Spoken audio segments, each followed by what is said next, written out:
آج انشاءاللہ سورہ طٰہٰ کی آیت نمبر 18، 19، 20 اور 21 کا ترجمہ تفسیر پڑھنے سننے کی سعادت حاصل کریں گے۔ اعوذ باللہ من الشیطان الرجیم، بسم اللہ الرحمن الرحیم۔ قال هي عصاي اتوکأ علیہا واہش بها علی غنمی ولی فیہا مآرب اخری۔ ترجمہ کنز العرفان عرض کی یہ میرا عصا ہے، میں اس پر ٹیک لگاتا ہوں اور اس سے اپنے بکریوں پر پتے جھاڑتا ہوں، اور میری اس میں اور بھی کئی ضرورتیں ہیں۔ جب اللہ تبارک و تعالیٰ نے حضرت موسیٰ علیہ السلام سے سوال کیا کہ وَمَا تِلْكَ بِيَمِينِكَ يَا موسیٰ، اے موسیٰ تیرے ہاتھ میں کیا ہے، تو آپ نے جواب دیا کہ یہ میرا عصا ہے کہ جب میں تھک جاتا ہوں تو اس پر ٹیک لگا لیتا ہوں، اور اسی عصا یعنی ڈنڈے سے اپنی بکریوں کے لیے خشک درختوں سے پتے بھی جھاڑ لیتا ہوں، اور کئی ایک ضرورتیں اپنی اس سے پوری کرتا ہوں۔ یہ کئی ایک ضرورتوں میں میرے کام آتا ہے، جیسے اس کے ذریعے توشہ اور پانی اٹھانا، موذی جانوروں کو دفع کرنا، اور دشمنوں سے لڑائی میں کام وغیرہ لینا۔ حضرت موسیٰ علیہ السلام کا اپنے عصا کے یہ فوائد بیان کرنا اللہ تبارک و تعالیٰ کی نعمت کے شکر کے طور پر تھا، یعنی آپ نے اللہ تعالیٰ کی بارگاہ میں شکر ادا کیا کہ اللہ تیرا شکر ہے کہ تو نے مجھے ایک ایسی لکڑی عطا فرمائی کہ جو روشنی میں مجھے کام آ جاتی ہے، جب تھکتا ہوں اس وقت بھی کام آ جاتی ہے، اور کئی ایک کاموں میں میرے یہ کام آتی ہے۔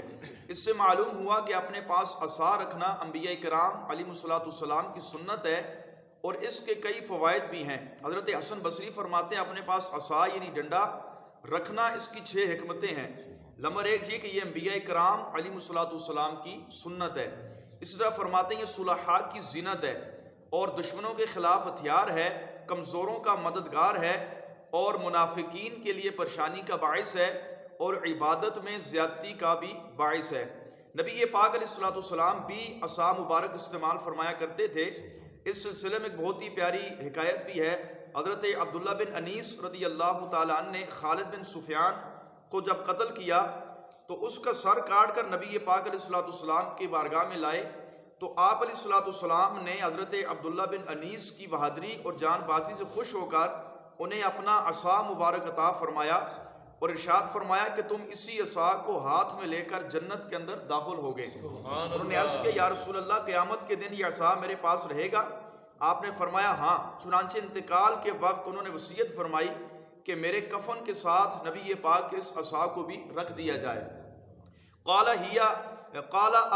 القیھا یا موسیٰ فالقاها فاذا هي حیۃ تسعى قال خذها ولا تخف سنعیدها سیرتها الاولی۔ پھر فرمایا اے موسیٰ اسے ڈال دو، تو آپ نے اس کو زمین پر ڈالا تو اچانک وہ عصا سام بن گیا اور دوڑنے لگا۔ اللہ تعالیٰ نے فرمایا اے موسیٰ اس کو پکڑ لو، ڈرو نہیں، ہم دوبارہ اس کو پہلی حالت پر لٹا دیں گے۔